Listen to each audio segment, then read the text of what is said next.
Students of class 8, welcome to the online class English. Today's task is lesson 1. In the last classes, we have written the answers of revision lesson. In 2 days, we have completed the lesson. I hope all of you have written the answers in your copy and memorized it. Today's task is lesson 1, the wind cap. So follow the board.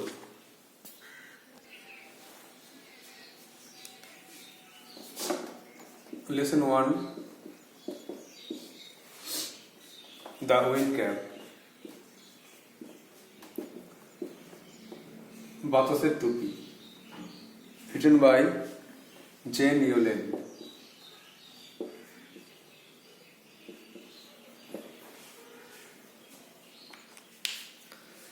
The wind cap, বাতাসের টুপি. The authoress is Jane Yolen. Let's start. Jane Hyatt Yolen was born in 1939. Is an American author, or you may say authoress, an editor of folklore, fantasy, science fiction and children's books. এই gen হায়াত Yellen ইনি জন্মগ্রহণ করেছিলেন 1939 সালে। ইনি একজন আমেরিকার কবি ছিলেন এবং ফোকলোর লোককাহিনী লিখতেন, ফ্যান্টাসি আবেগমূলক কাহিনী লিখতেন, সায়েন্স ফিকশন কল্পবিজ্ঞান লিখতেন অ্যান্ড চিলড্রেন্স বুক এবং বাচ্চাদের কবিতা বা বই লিখতেন। She has written over 280 books. তিনি 280-র বেশি বই লিখেছিলেন। The best known of which are, তার বিখ্যাত লেখা বইগুলি হল The Holocaust Novella, The Devil's Arithmetic, etc. এগুলো বিখ্যাত বই। The present text is an edited version of her popular short story of the same name. বর্তমান যে গল্পটা The Wind Cap, এটা কিন্তু তার একটা শর্ট স্টোরি, সেখান থেকেই নেওয়া হয়েছে। দ্য উইন্ড ক্যাপ একটা বড় একটা ভার্সন, সেখান থেকে শর্ট ফর্ম করে আমাদের বর্তমান টেক্সটটা কিন্তু নেওয়া হয়েছে, এক্সট্রাক্ট করা হয়েছে বলা যায়, সংকলিত করা হয়েছে। Let's share. There are some two questions, দুটো কোশ্চেন আছে, সেটা দেখে নাও। Do you think living on a ship on the sea is more enjoyable than living on land? তোমার কি মনে হয় যে ডাঙায় বাস করার চেয়ে সমুদ্রে জাহাজে বাস করা কি বেশি আরামদায়ক বা বেশি আনন্দদায়ক? কোনটা বেশি আনন্দ তোমার কি মনে হয়? You have to think or right. You may say that it is very enjoyable to spend days on a ship on the sea. আমাদের মনে হবে যে হ্যাঁ সমুদ্রে জাহাজের উপরে দিন কাটানো খুব সুন্দর লাগবে। প্রথমে সবারই ভালো লাগবে, প্রথমে মনে হবে হ্যাঁ সমুদ্রে জাহাজে থাকা ভালো, কিন্তু অনেকদিন পর মনে হবে না ডাঙাই ঠিক আছে। Number 2, how do you think our lives would change if we have magic power to control weather? তোমার কি মনে হয় আমাদের জীবনটা কি পাল্টে যাবে যদি আমাদের কাছে জাদুকর কিছু ক্ষমতা বা অলৌকিক কিছু ক্ষমতা থাকে আবহাওয়াকে নিয়ন্ত্রণ করার জন্য, ওয়েদার কন্ট্রোল করার জন্য? যদি আমাদের হাতে কোনো পাওয়ার বা ক্ষমতা থাকতো তাহলে কি খুব ভালো হতো? You may say yes, it will be great if we have some magical powers, then we can change the weather.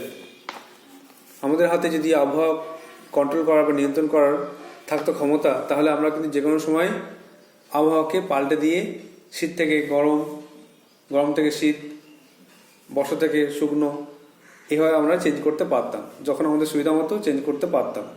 কিন্তু সেটা কিন্তু খুব ভালো বলে মনে হতো না। হয়তো মনে হচ্ছে এখন যে খুব ভালো হতো, কিন্তু হয়তো ঠিক সময়ে দেখবে যে যেটা হচ্ছে ভালোর জন্যই হচ্ছে, বেশি জোর করে কিছু করাই খারাপ। Now let's read. At first, listen the summary and then we have to read word by word or sentence by sentence. At first, summary. There was a boy, and his name was John. He wanted to be a sailor in future, but his mother forbade him to go to the sea as he was a farmer's son. He did not know anything about sea voyage. Then the boy also obeyed his mother. So he did not again mention the sea and went to the field to work, to plough the field. One day he was ploughing in the field. Suddenly he found a tiny green turtle. He wanted to save its life, so he put it on his head to keep it safe. After ploughing, John removed the turtle from his head and found that the turtle was transformed, was changed into a tiny green fairy man that stood upon his palm. The man or the fairy thanked him for saving his life. Then the ferryman wanted to know about John's heart's desire. Although John wanted to go to the sea, but after giving instruction from his mother, he did not again mention the sea, or he did not express his wish. At last, the ferryman understood or realized John's dream or John's wish. Then he himself told John that I know that you wanted to be a sailor. Then John smiled and the fairy got the answer.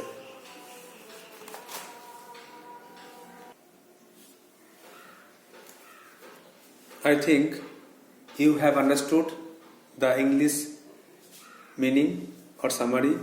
Now read by sentence. There was once a lad who wanted to be a sailor. একদা এক বালক ছিল যে নাবিক হতে চেয়েছিল। But his mother would not let him go to the sea. কিন্তু তার মা তাকে কিন্তু সমুদ্রে যেতে দেয়নি। Child, বাবা, what do you know of sailing? তুমি এই নৌকা চালানো বা সমুদ্রে যাত্রা সম্বন্ধে কি জানো?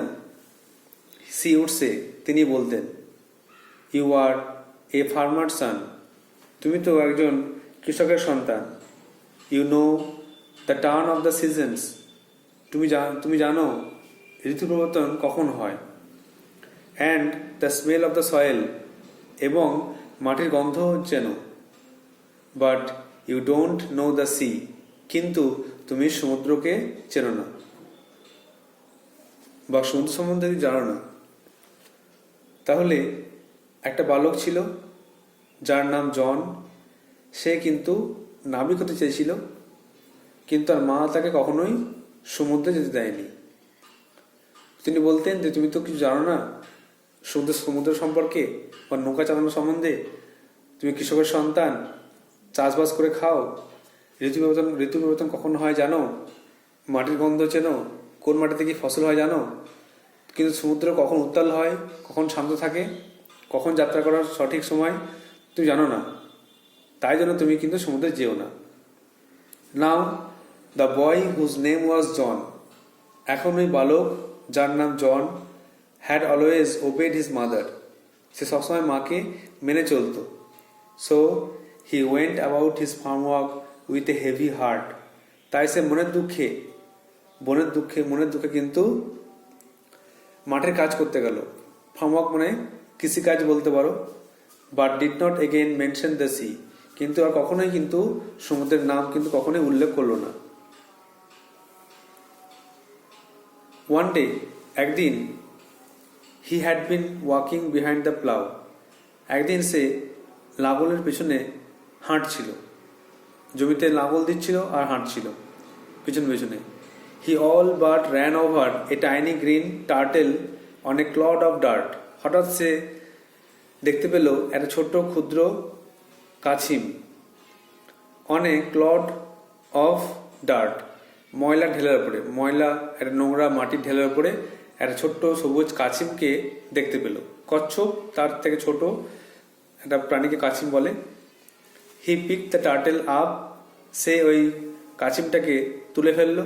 And set it on his head, এবং সে তাকে তার মাথার উপরে রাখলো।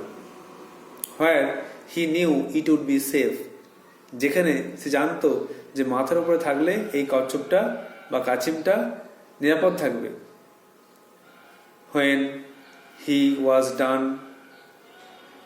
উইথ প্লাউইং, যখন তার চাষ করা শেষ হলো, John plucked the turtle from his head, John সেই কাছিমটাকে তার মাথা থেকে সরালো।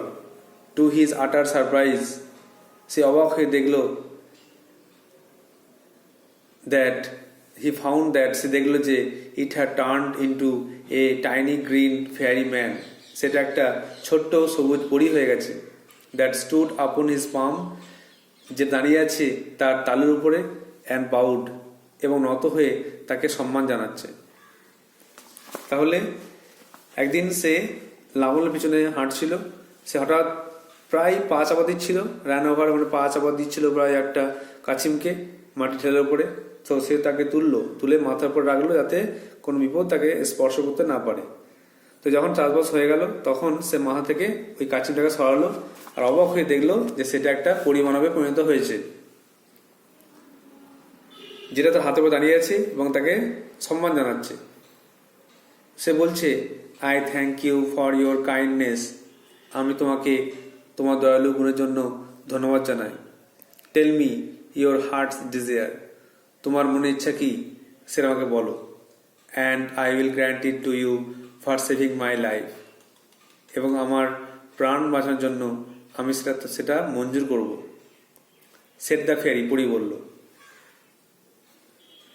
জন বাউড ব্যাক, জনও নত হয়ে সম্মান জানালো। বাট সেড নাথিং, কিন্তু কিছুই বলল না। তাকে অনেক সুযোগ ছিল মনের ইচ্ছা প্রকাশ করার, সে যা চাইতো পরি হয়তো তাই মঞ্জুর করতো, কিন্তু মা যেহেতু তাকে নিষেধ করেছে, তাই জন্য সে বলল বা কিছুই বলল না, তার মনের ইচ্ছা প্রকাশ করলো না। Although his heart yearned to go out to the sea, যদিও তার মনে প্রচণ্ড ইচ্ছা হলো সমুদ্রে যাওয়ার। He did not express his wish, সে কিন্তু তার ইচ্ছাটা প্রকাশ করল না। তাহলে এখানে পরীটা জনকে ধন্যবাদ জানালো তার প্রাণ বাঁচানোর জন্য, এবং তার মনে ইচ্ছে জানতে চাইল যদি সে কিছু করতে পারে জনের জন্য, কিন্তু জন তার ইচ্ছা প্রকাশ করলো না। The fairy man could read a heart easily, so he said, পরীটি সহজেই কোনো মানুষের হৃদয় পড়তে পারত, মানুষের মনে কি চলছে, একটা মানুষ কি ভাবছে সেটা সব বুঝতে পারত। তাই সে বলল, I see you wish to go sailing, আমি বুঝতে পারছি যে তুমি সমুদ্রে যাত্রা করতে চাও। John's face answered for him, জনের মুখ দেখে সে উত্তর পাওয়া গেল। জন চুপ করে রইল, তার মানেই সে হয়তো সমুদ্রে যাওয়ার জন্য সম্মতি প্রকাশ করল। চুপ থাকা মানে হয়তো হ্যাঁ। There are some word notes, কিছু ওয়ার্ড নোটস দেওয়া আছে, সেটা হলো মেনশন মানে উল্লেখ করা। You have to memorize this words with Bengali and English meaning. Mention উল্লেখ করা, write or speak about without giving much information, লেখা বা কোনো কিছু বলা, কিছু তথ্য দেওয়া, মানে কিছু তথ্য না দিয়ে কিছু বলা বা লেখা, বেশি তথ্য না দিয়ে কিছু বলা বা লেখাকে বলা হচ্ছে মেনশন, উল্লেখ করা জাস্ট।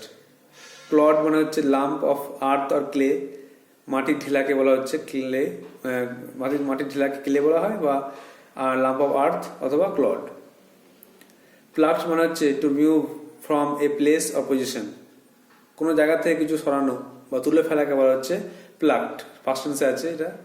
আর ইয়ার্নড মানে তীব্র বা দৃঢ় ইচ্ছা। হ্যাড স্ট্রং ডিজায়ার কে বলা হচ্ছে ইয়ার্নড, দৃঢ় ইচ্ছা। So now revise once more so that you may prepare it very well. একদা একটি ছেলে ছিল যে নাবিক হতে চেয়েছিল, কিন্তু তার মা তাকে কখনোই সমুদ্রে যেতে দেয়নি। তার মা বলতো, বাবা তুমি সমুদ্র সম্বন্ধে কি জানো, বা নৌকা চালানো সম্বন্ধে, বা সমুদ্র যাত্রা সম্বন্ধে কি জানো? তুমি একটা কৃষকের সন্তান, তুমি জানো ঋতু পরিবর্তন কখন হয়, মাটির গন্ধ জানো, কিন্তু সমুদ্র জানো না। এখন ছেলেটি যার নাম জন, সে সবসময় মাকে মেনে চলতো। তাই সে মনের দুঃখে মাঠের কাজ করতে লাগলো, আর কখনোই সমুদ্রের কথা উল্লেখ করলো না, মাকে সমুদ্রে যাওয়ার কথা কখনোই আর বললো না। একদিন সে মাঠে লাঙলের পিছুতে হাঁটছিল। হঠাৎ সে একটা মাটির ঢেলার উপরে একটা ছোট্ট সবুজ কাছিমকে দেখতে পেল। সে প্রায় সেটাকে চাপা দিচ্ছিল পায়ে করে। সে সেটাকে তুলল এবং মাথার উপরে রাখলো, যেখানে এটা থাকবে নিরাপদে। যখন তার চাষ করা শেষ হলো, জন সেই কাছিমটাকে মাথা থেকে সরালো, আর অবাক হয়ে দেখলো যে এটা একটা পরিমাণবে পরিণত হয়েছে, যেটা তার হাতে তালুর উপরে দাঁড়িয়ে আছে আর নত হয়ে তাকে প্রণাম বা সম্মান জানাচ্ছে। সেই পরিমাণটা বলছে, আমি তোমাকে তোমার দয়ালু গুণের জন্য ধন্যবাদ জানাই। তোমার মনের ইচ্ছাটা বলো এবং আমি সেটা পূর্ণ করব, শুধুমাত্র আমার প্রাণ বাঁচানোর জন্য। পরিটে বলল। জন নত হয়ে তাকে সম্মান জানালো, কিন্তু কিছুই বলল না। যদিও তার মনে তীব্র প্রচণ্ড ইচ্ছা ছিল সমুদ্রে যাওয়ার, সেই তার ইচ্ছাটা প্রকাশ করল না। এই সবুজ পরিমাণবটি কোনো মানুষের হৃদয়কে পড়তে পারত, বা মানুষের মন দেখে বুঝতে পারত যে সে কি ভাবছে। তাই সে বলল, আমি জানি তুমি সমুদ্রে যেতে চাও। আর জনের মুখ দেখে সেই প্রশ্নের উত্তর পাওয়া গেল। নাও write down some word notes that will be helpful enough to understand the text.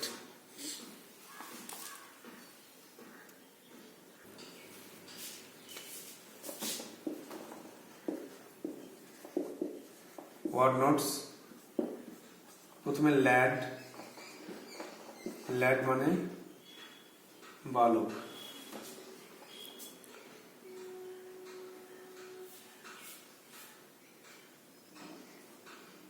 তারপরে ওবেড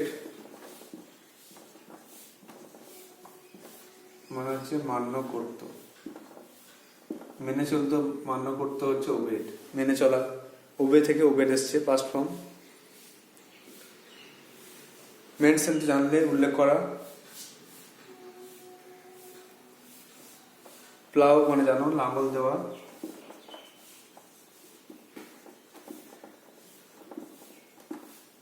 লাঙ্গল দেওয়াকে বলে প্লাউ। এটা ভার্ব হিসেবে হয়েছে, নাউন হয়। এটা নাউন আছে প্লাউ।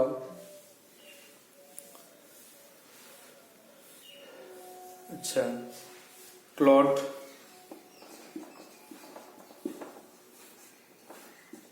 মাটি ঢেলা।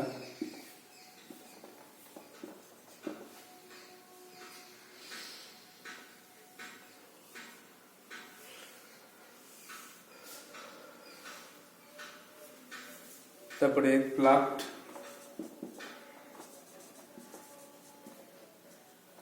মনে হচ্ছে তুলেছিল।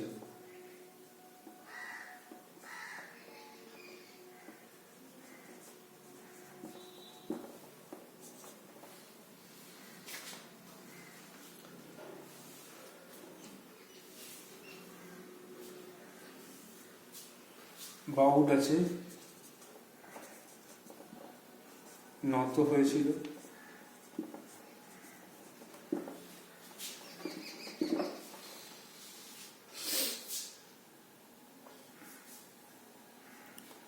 yearned,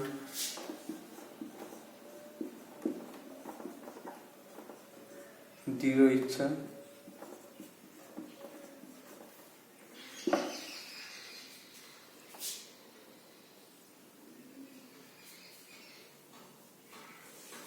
এর সাথে এক্সপ্রেস,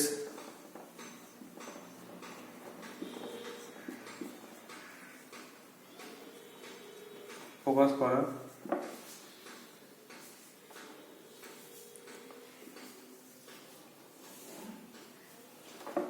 একটা আছে আটার সারপ্রাইজ,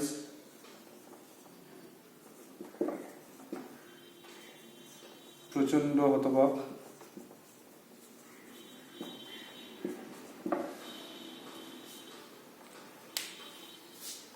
লাস্ট ওয়ান গ্র্যান্ড লিখতে পারো।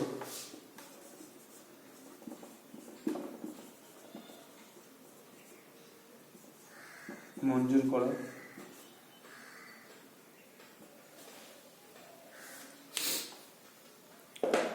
So there are some word notes.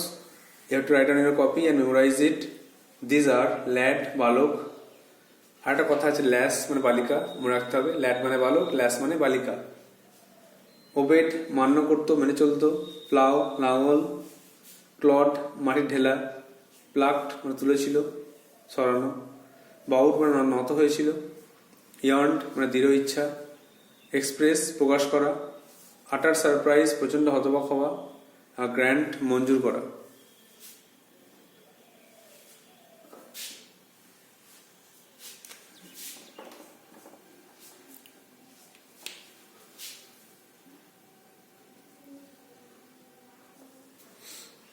Now your task is you have to read the passage or text again and again to prepare it. You have to memorize the word meaning so that you can understand the text very well, and you have to write down the activities so that I will write the activities at the end of the chapter. Okay, so now just read the passage and try to write the answer activities. I will give answer of the activities at the end of the passage after finishing the text. So you have to, at first you have to prepare the lesson or text very well by reading it again and again.